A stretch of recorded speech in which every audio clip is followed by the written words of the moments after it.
me demandez qu'est-ce que je fais avec ça un matin. Un matin, je vais commencer avec une expérience. Voici 2 bouteilles presque identiques. La tasse n'a pas rapport là.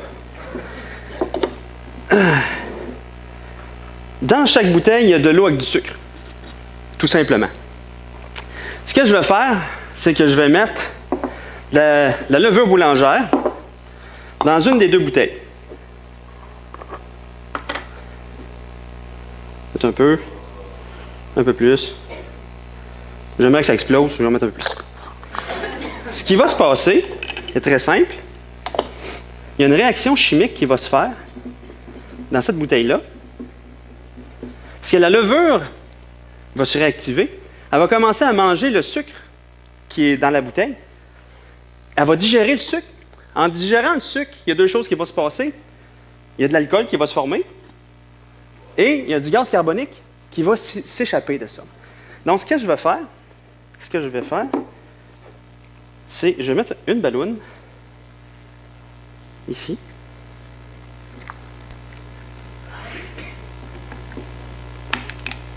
Et une balloune là.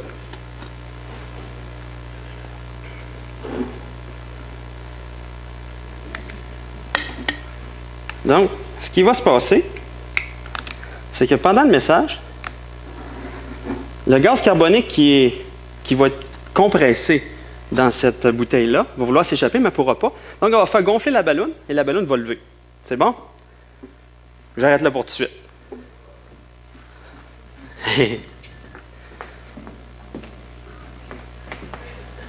Ouais, s'il te plaît. Ah non, c'est pour boire. C'est bon. C'est pour boire. OK. Merci. Ah, j'ai besoin de la manette. Hey, je ne suis pas organisé le matin. Elle marche pas? Bon. T'aurais pu me le dire.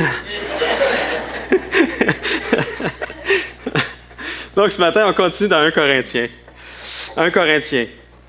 On continue notre série sur l'Évangile du crucifié. En fait, ce que je viens de faire là, avec cette bouteille-là, avec ces 2 bouteilles-là, je suis en train de simuler ce qui se passe quand on fait du pain. La balloune, c'est la pâte qui va gonfler. Okay? Donc, au lieu d'être de la farine, parce que la levure ou le levain mange les sucres contenus dans la farine et provoque un gaz et la pâte lève.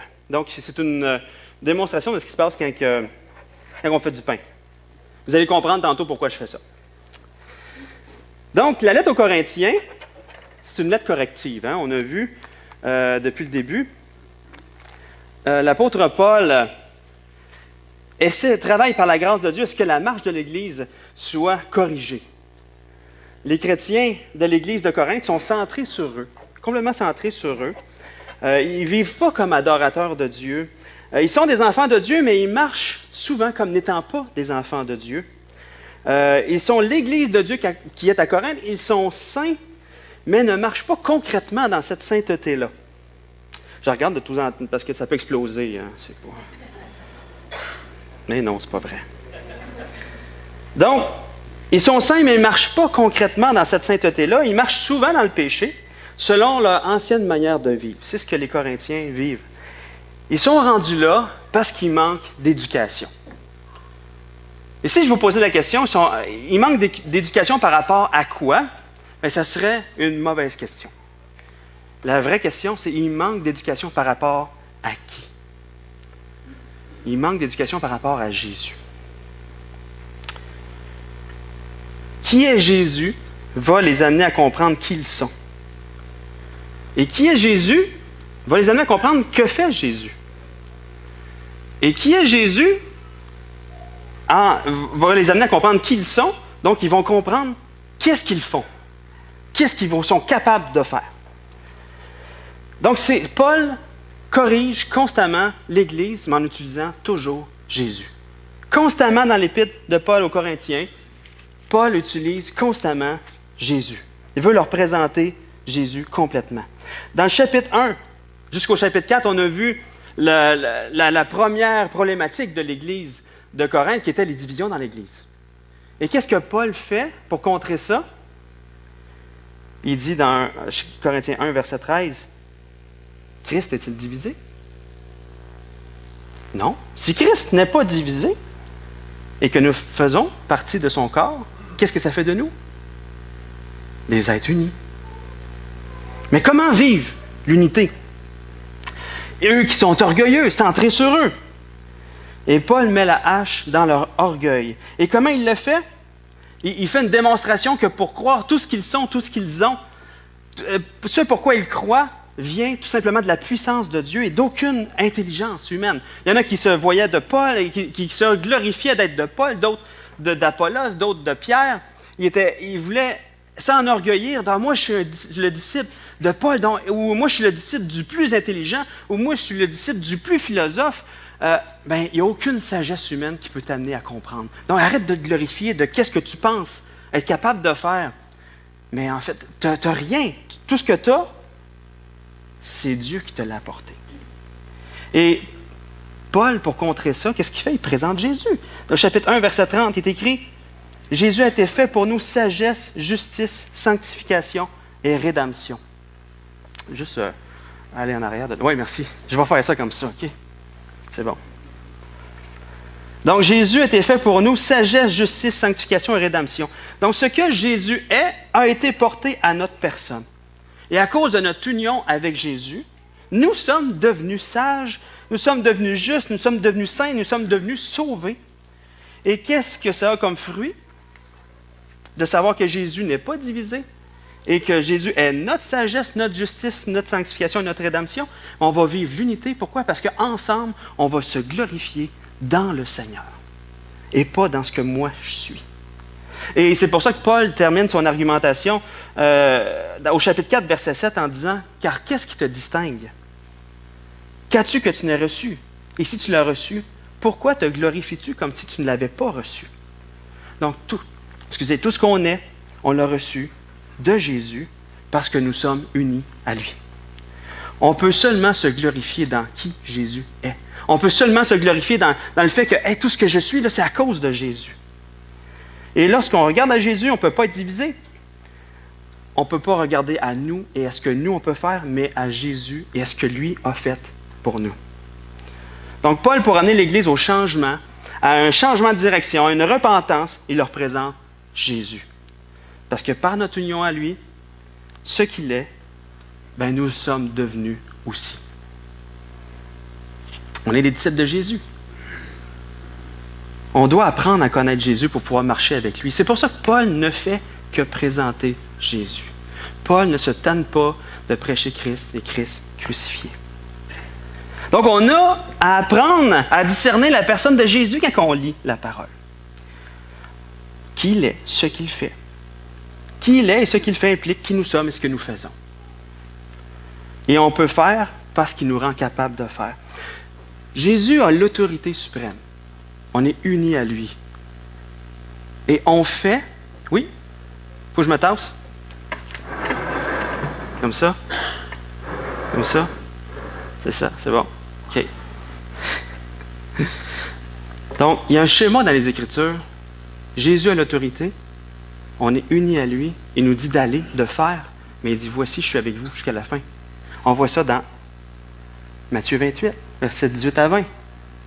Jésus s'est approché leur parlant ainsi, « Tout pouvoir m'a été donné dans le ciel et sur la terre. Allez, faites de toutes les nations des disciples, les baptisant au nom du Père, du Fils et du Saint-Esprit, et enseignez-leur à observer tout ce que je vous ai prescrit. Et voici, je suis avec vous tous les jours jusqu'à la fin du monde. » On est unis à Jésus, donc on peut faire. Et en plus, il nous accompagne, il est là avec nous. Donc, ce schéma-là dans les Écritures est souvent là. Donc, à cause de son autorité, il nous accompagne tous les jours pour le faire.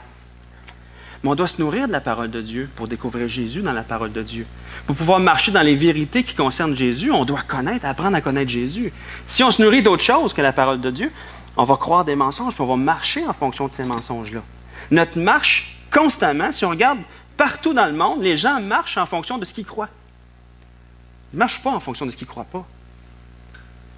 Et quand on découvre Jésus, on découvre qui il est, on voit dans les Écritures,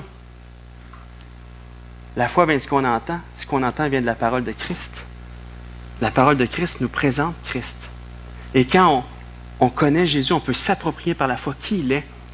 Puis, wow, je peux marcher par la foi dans ce qu'il va faire et dans ce que je suis maintenant rendu avec lui. Donc, on va vouloir marcher avec Jésus et par Jésus, aussi parce qu'on va être émerveillé par sa personne. On va découvrir qui il est. Donc aujourd'hui, ce qu'on va faire, on va s'entraîner ensemble à discerner Jésus au travers du passage qu'on va voir. Dans le texte qu'on va voir un matin, c'est un texte quand même assez, comme dirait Philippe, qui fesse dans le dash. Mais, 1 Corinthiens 5. Donc, en lisant 1 Corinthiens 5, je vais le lire au complet. Essayez de discerner Jésus. Où est-ce qu'il apparaît? Qu'est-ce qu'il fait? Qui est dans le passage?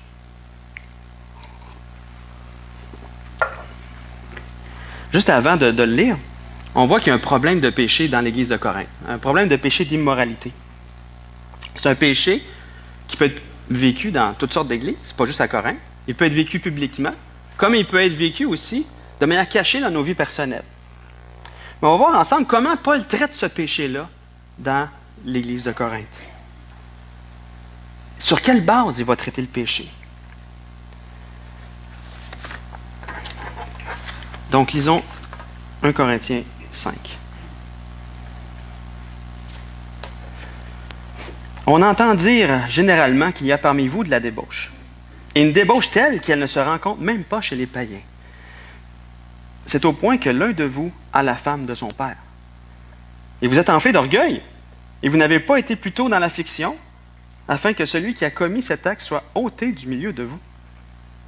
Pour moi, absent de corps, mais présent d'esprit, j'ai déjà jugé, comme si j'étais présent, celui qui a commis un tel acte. Au nom du Seigneur Jésus, vous et mon esprit étant assemblés avec la puissance de notre Seigneur Jésus, qu'un tel homme soit livré à Satan pour la destruction de la chair, afin que l'esprit soit sauvé au jour du Seigneur Jésus. C'est bien à tort que vous vous glorifiez. Ne savez-vous pas qu'un peu de levain fait lever toute la pâte? Faites disparaître le vieux levain, afin que vous soyez une pâte nouvelle, puisque vous êtes sans levain, car Christ, notre Pâque, a été immolé. Célébrons donc la fête, non avec du vieux levain, mais non avec un levain de malice et de méchanceté, mais avec les pains sans levain de la pureté et de la vérité. Je vous écris dans ma lettre de ne pas avoir des relations avec les débauchés, non pas d'une manière absolue avec les débauchés de ce monde, ou avec les cupides, et les ravisseurs, ou avec les idolâtres. Autrement, il vous faudrait sortir du monde. Maintenant, ce que je vous ai écrit, c'est de ne pas avoir de relation avec quelqu'un qui, se nommant frère, est débauché, ou cupide, ou idolâtre, ou outrageux, ou ivrogne, ou ravisseur, de ne pas même manger avec un tel homme. Qu'ai-je en effet à juger ceux du dehors? N'est-ce pas ceux du dedans que vous avez à juger? Pour ceux du dehors, Dieu les juge. Ôtez le méchant du milieu de vous. Donc ici, dans l'Église de Corinthe, il y a un problème de tolérance du péché. C'est un péché d'immoralité sexuelle. Ce péché-là est à un point tel que non seulement, dans l'Ancien Testament, les principes de l'Ancien Testament démontrent que c'est de l'immoralité, mais en plus, la loi romaine condamnait ce péché-là aussi. Ce n'était pas permis à un homme d'avoir des relations sexuelles avec sa mère ou la femme de son père, sa belle-mère. Dans ce cas-là, ça semble être sa belle-mère, la femme de son père. Et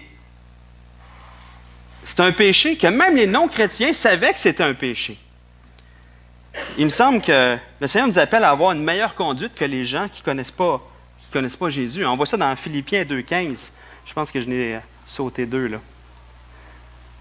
Là, on l'a lu. Dans Philippiens 2,15, c'est écrit « Afin que vous soyez irréprochables et purs, des enfants de Dieu, irréprochables au milieu d'une génération perverse et corrompue, parmi lesquels vous brillez comme des flambeaux dans le monde. » Donc, on est appelé à briller, pas être pire. Le pire là-dedans, c'est que les Corinthiens s'enorgueillissaient de la situation. Spécial, hein? Au lieu d'être tristes, ils s'enorgueillissaient. Au lieu d'être tristes et traiter le péché, ils s'en faisaient une gloire spéciale. ils toléraient le péché. Est-ce qu'ils toléraient le péché parce qu'ils étaient imbus de leur liberté en Christ, comme on va voir dans les autres chapitres, les chapitres 9 à 11, je crois. Non, 8 à 10. Ou est-ce qu'ils sont imbus de leur liberté en Christ? Ou bien est-ce qu'ils tolèrent le péché pour démontrer que là où le péché abonde, la grâce a surabondé? Et Paul traite cette situation-là dans Romains 6, verset 1. Il dit, je pense que je l'ai. Non, je ne l'ai pas. Tu peux revenir. Que dirons-nous donc? Demeurerions-nous dans le péché afin que la grâce abonde? Il dit, loin de là. Donc, Paul dit de ne pas tolérer le péché dans l'Église et aussi dans notre vie personnelle. Il dit même au verset 2, d'ôter du milieu d'eux cet homme. Même qu'au verset 5, il dit qu'un tel homme soit livré à Satan pour la destruction de la chair, afin que l'esprit soit sauvé au jour du Seigneur Jésus. Ce verset-là est un peu mystérieux. Il y a beaucoup d'encre qui ont coulé par rapport à essayer d'expliquer ce verset-là. Il y en a qui vont penser que Satan, que le fait de livrer à Satan est simplement le fait de retirer quelqu'un de l'Église, qui l'amène à être en dehors de la protection spirituelle de l'Église et d'être à la merci du royaume de Satan. Ce qui, dans cette position difficile d'enfant de Dieu, hors de l'Église, l'amène à avoir soif d'une communion. Il veut retourner vivre cette communion, cette relation-là avec les enfants de Dieu. Donc, ça le pousse à la repentance. Et s'il ne se repent pas, ben, il peut y avoir, Dieu peut le laisser, enlever sa protection, que Satan peut le rendre malade, tout ça dans le but de l'amener à la repentance ou même jusqu'à la mort. D'autres pensent que Paul, dans son autorité apostolique, fait comme c'est passé avec Ananias et Saphira devant Pierre, où ce que Ananias et Saphira ont menti au Saint-Esprit, ils sont décédés subitement. Mais on sait que tout ce que Dieu fait, c'est le fruit de sa bonté et de sa grâce pour nous amener à la repentance. Donc, peu importe ce que ce verset-là veut dire, qu'on vive ou qu'on meure, le Seigneur veut nous amener à vivre ou à mourir pour sa gloire. Donc, il va nous amener là. Mais il veut nous amener à marcher dans la sainteté. Ça, c'est clair. Mais ce que Dieu fait appartient à Dieu. Mais ce qu'on voit dans ce passage-là est ce qui revient à nous, à l'Église. C'est ne pas tolérer le péché dans l'Église. Et Paul, dans les versets 9 à 13, explique de traiter le péché et de ceux qui se disent enfants de Dieu ou qui sont des enfants de Dieu, mais de ne pas traiter le péché de ceux qui ne sont pas des enfants de Dieu. Autrement, vous devriez sortir du monde, tu sais. Mais de mettre de côté mais c'est toujours dans l'aspect d'être gracieux envers les gens, de reprendre. On voit dans Matthieu 18, hein?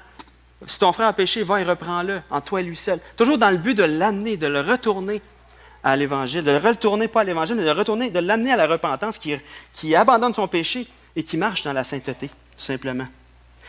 Et qu'est-ce qui est intéressant?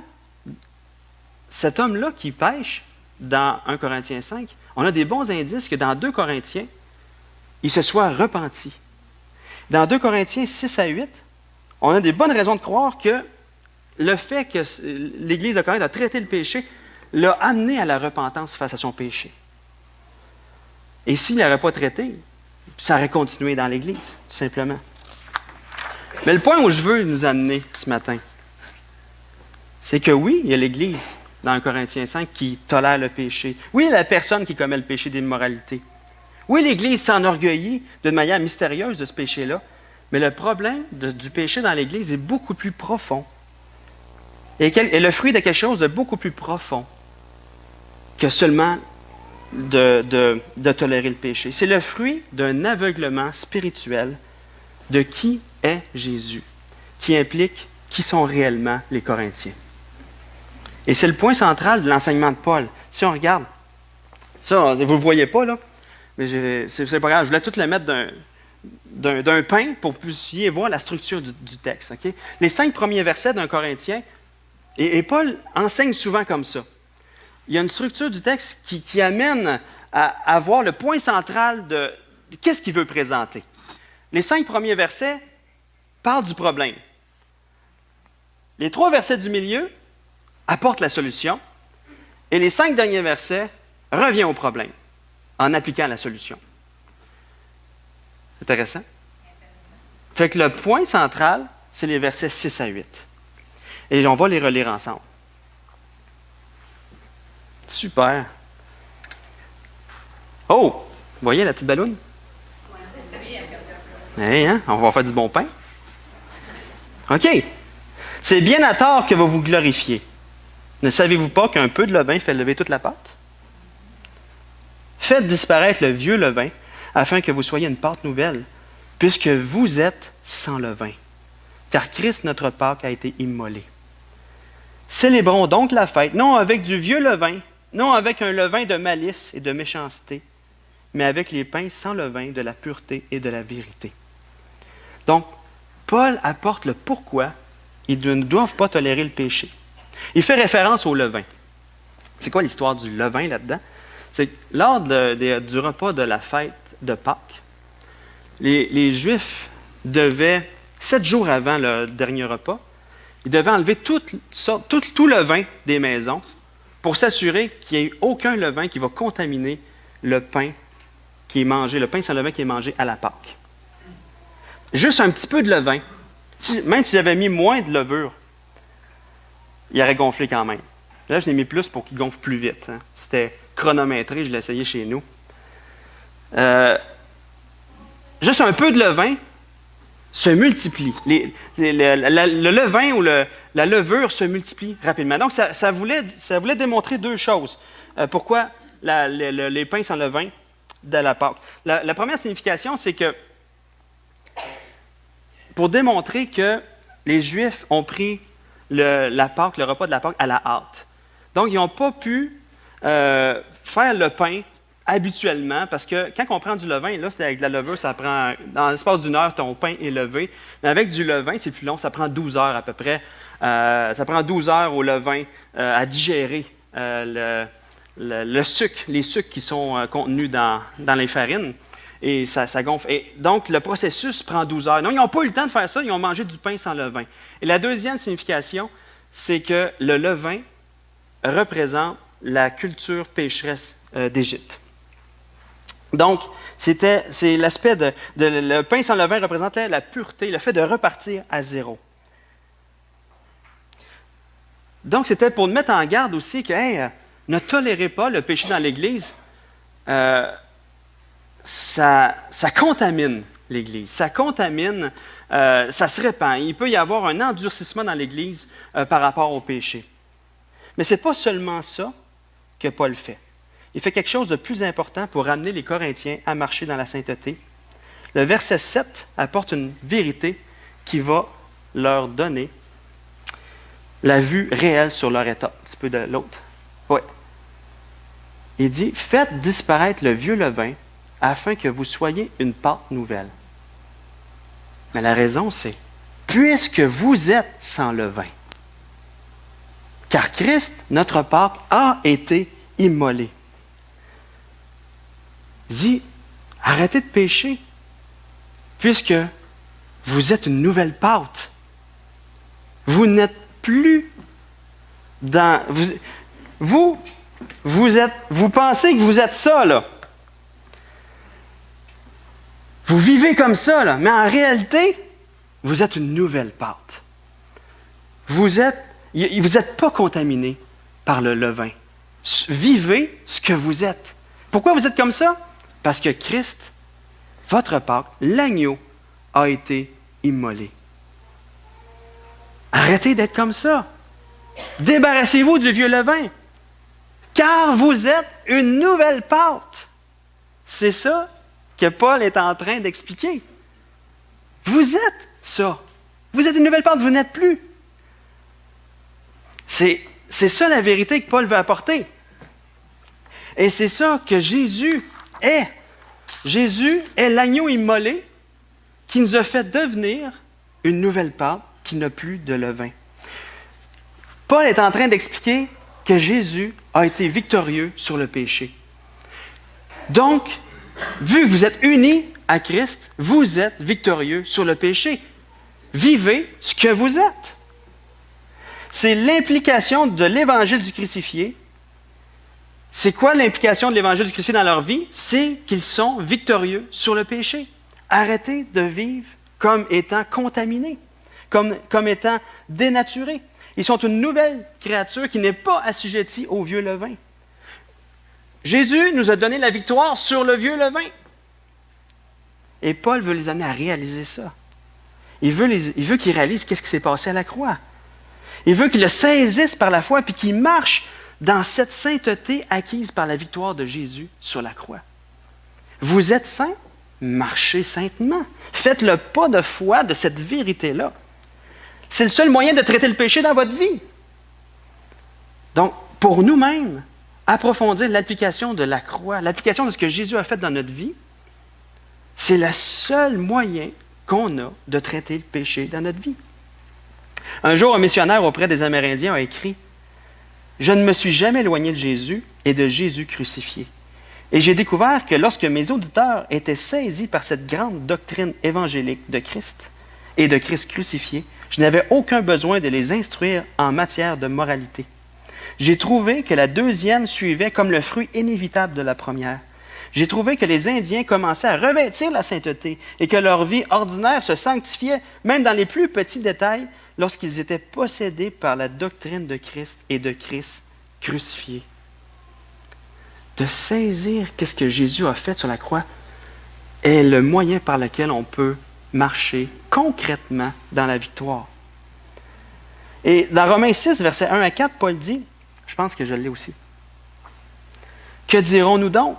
Demeurerions-nous dans le péché afin que la grâce abonde? Loin de là. Nous qui sommes morts au péché, comment vivrions-nous encore dans le péché? Ignorez-vous que nous tous qui avons été baptisés en Jésus-Christ, c'est en sa mort que nous avons été baptisés. Nous avons donc été ensevelis avec lui par le baptême en sa mort, afin que comme Christ est ressuscité des morts par la gloire du Père, de même nous aussi, nous marchions en nouveauté de vie. » Donc, de saisir qu'est-ce qui s'est passé. Je suis maintenant une nouvelle créature. Je ne suis plus gonflé par le levain, le mauvais levain. Je suis une nouvelle pâte sans levain, purifiée par le sacrifice de Christ. On a besoin de réaliser qu'on est mort au péché. On a besoin de réaliser, parce qu'on a beau le savoir, hein? On a beau savoir tout ça, mais on a de la misère à le saisir par la foi puis à le vivre. On a besoin que le Seigneur vienne ouvrir les yeux de notre cœur pour qu'on puisse saisir la vérité sur notre état. On a été dépouillés, on a revêtu Christ. Le point central du texte, c'est que nous sommes une nouvelle pâte à cause de Jésus-Christ. Jésus a été immolé, il a été victorieux. Et lorsque j'ai placé ma foi dans le sacrifice de Jésus-Christ, je suis mort avec lui sur la croix. J'ai été enseveli. Et quand il est ressuscité, il m'a ressuscité avec lui. Je suis une nouvelle personne. Et notre problème par rapport au péché, c'est un problème d'aveuglement spirituel. On a besoin d'être instruit sur l'implication de la croix dans nos vies. On a besoin de s'entraîner puis de s'entraider à saisir l'Évangile ensemble, en Église. On va être unis, on va regarder Christ, on va marcher avec lui. On va marcher concrètement dans cette sainteté-là, dans cet Évangile de la victoire-là. Puis dans le passage, le fruit de ça, c'est, je pense que je l'ai aussi. Non, si tu veux retourner en arrière encore, le fruit de ça, c'est le verset 8. Célébrons donc la fête, non avec du vieux levain, non avec un levain de malice et de méchanceté, mais avec les pains sans levain de la pureté et de la vérité. Notre vie va être cette fête-là de marche dans la pureté. Ça va être une vie d'adoration. Donc, notre vie va être une fête de marche dans la pureté. Donc, la vérité, ce matin, qu'on a vue, c'est que Jésus à la croix a été victorieux. Ça, c'est la vérité. À la croix, il a tué le vieux levain. Qu'est-ce que ça fait de moi? Une pâte nouvelle. On est des pâtes nouvelles. On est des personnes non contaminées. Ça fait drôle, hein? On a de la misère à le dire, hein? Dites-le à votre personne à côté, là. Juste confessez-le de votre bouche. Qu'est-ce que vous êtes? On est non contaminés à cause de Jésus. Qu'est-ce qu'on est? C'est la vérité. On a de la misère à le dire. On a de la misère à l'avouer. Parce qu'on a tendance à regarder ça. Hey, bientôt, la levure va monter dans le ballon. On a tendance à regarder ça, puis hey, dans cet état-là, je peux te dire, je ne suis pas contaminé. Mais c'est la réalité, c'est ça. Je suis non contaminé. Je suis maintenant purifié par le sang de Christ. C'est ce que je suis. C'est ce que nous sommes. Donc, si je crois à cette vérité-là, si je la crois, la vérité, qu'est-ce que ça devrait impliquer dans ma vie? Que je marche par la foi dans la victoire de Jésus, en disant non au péché lorsqu'il frappe à la porte. Pourquoi? Parce qu'il m'a rendu victorieux. Ce que Jésus a accompli, il l'a mis à mon compte. Je suis victorieux par Jésus. Qu'est-ce que ça va faire?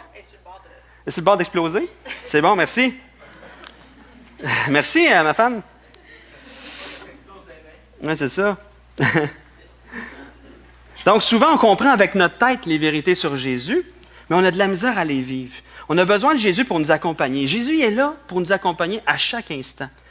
Et on est comme des oiseaux, OK? Des oiseaux dans le nid, des bébés oiseaux. Et là, la maman a beau nous dire, OK, garage-toi en bas du nid, tu vas voler. Garage-toi en bas du nid, tu vas voler. Mais là, on est là des fois, là, bien souvent, là, on est dans le nid, puis on a bien beau savoir que je suis un oiseau, j'ai des ailes, je suis full équipe pour voler. Mais à un moment donné, là, c'est de le croire, de s'ouvrir les ailes, puis de se pitcher en bas du nid. Oui, des fois, on va voler croche, mais la maman vient aider l'oisillon à voler. Et même s'il tombe, hein, cette semaine, l'oiseau, la maman va nourrir l'oiseau jusqu'à temps qu'il soit assez fort pour voler. Mais ça prend ce pas de foi-là quand même, c'est pas juste théorique. C'est vrai que je suis victorieux en Jésus-Christ. C'est vrai. On est ces oiseaux-là équipés pour voler, mais on est là, on a peur. On a besoin de se tourner vers Jésus et lui dire, Seigneur, convainc-moi que c'est vrai, pour que ça ait un effet dans ma vie. Pour que ma vie ne soit pas une vie de défaite, mais une vie de marche dans cette sainteté-là, déjà acquise en Jésus-Christ. Et j'aimerais qu'on se lève ensemble puis qu'on prie. J'aimerais nous conduire dans la prière. Parce que on vient de voir que Jésus est victorieux. Ça fait de moi quelqu'un de victorieux. Je suis une nouvelle pâte. Donc, si je le crois vraiment, qu'est-ce que ça implique dans ma vie? Et c'est ça que j'aimerais qu'on puisse demander au Seigneur, de nous révéler, d'illuminer les yeux de notre cœur pour qu'on puisse le vivre concrètement, qu'on ne fasse pas juste en parler, mais qu'on le vive. On va prier ensemble. Je vais juste vous diriger dans la prière. Priez dans votre cœur. Commence par louer Dieu pour la victoire qu'il a eue sur la croix. Loue Dieu pour cette victoire-là. Cette victoire-là qui t'a acquise, aussi qui t'a donnée. Remercie-le de t'avoir donné la grâce d'être devenu un de ses enfants. Seigneur, merci. Je suis ton enfant aujourd'hui. Si jamais tu luttes avec un péché en ce moment, dans ta vie, dis-le à Jésus. Sois honnête, sois vrai. Seigneur, je lutte avec tel péché. Ça m'arrive de tomber. Dis-le aussi. Des fois, tu as l'impression d'être esclave de ce péché-là. Si c'est ça que tu vis, dis-lui. Ça peut être n'importe quoi. Ça peut être l'alcoolisme. Ça peut être la pornographie. Ça peut être le jeu, la crainte des hommes. N'importe quel péché avec lequel tu tombes. Fais juste le dire à Dieu. Est-ce que tu crois un mensonge par rapport à ce péché-là? Est-ce que tu crois, par exemple, que ce péché-là est plus fort que toi? Est-ce que tu crois que ta vie va être moins intéressante sans ce péché-là? Dis-le à Dieu. Est-ce que tu crois que tu ne peux pas vivre la victoire sur ce péché-là? Si tu crois un mensonge, dis-le. Dis-le au Seigneur. Dis au Seigneur maintenant la vérité qu'on vient de voir dans sa parole. Seigneur, à cause que tu es mort sur la croix, tu m'as fait devenir une nouvelle personne. Ça, c'est la vérité. Ta victoire sur la croix, tu me l'as donnée. La vérité, c'est que j'ai déjà la victoire, même sur ce péché-là. C'est ça la vérité. Parce que tu me l'as donné, la victoire. Seigneur, ouvre les yeux de mon cœur pour que je puisse saisir complètement cette vérité-là par la foi. Seigneur, ouvre les yeux de mon cœur pour que je puisse saisir cette vérité-là par la foi. Et Seigneur, par la foi en toi, je déclare aujourd'hui que j'ai la victoire sur ce péché-là. Je me garoche en bas du nid, Seigneur. Je te fais confiance. Je veux marcher dans cette sainteté que tu m'as donnée. Je veux que ma vie reflète ce que je suis réellement en toi. Pour ta gloire à toi, Seigneur. Je veux maintenant, par ta grâce qui me soutient, marcher dans cette victoire que tu m'as rendue. Tu m'as rendu victorieux. Seigneur, amène-moi là, dans ce rocher-là qui est trop élevé pour moi. Soutiens-moi. Je sais que tu es là avec moi tous les jours, jusqu'à la fin. Amen. J'aimerais que vous mettiez en groupe de 4 ou 5. Faites juste